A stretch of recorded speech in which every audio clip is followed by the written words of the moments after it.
Hello guys, good morning. Nandito nga po pala kami sa Quezon at ako nga ay mangunguhad ng talbos ng kamote. Ayan, at ilalagay ko dun sa aking naluluto. Tapos itong malunggay, lalagyan ko siya ng malunggay.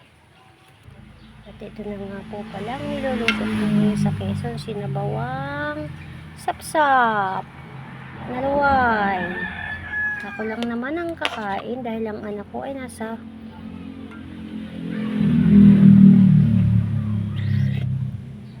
ayan, sarap na sabaw.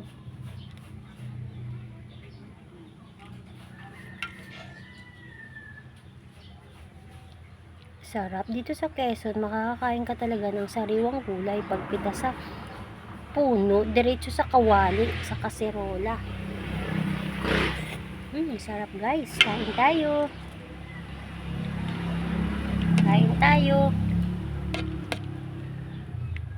Sinabawang isda.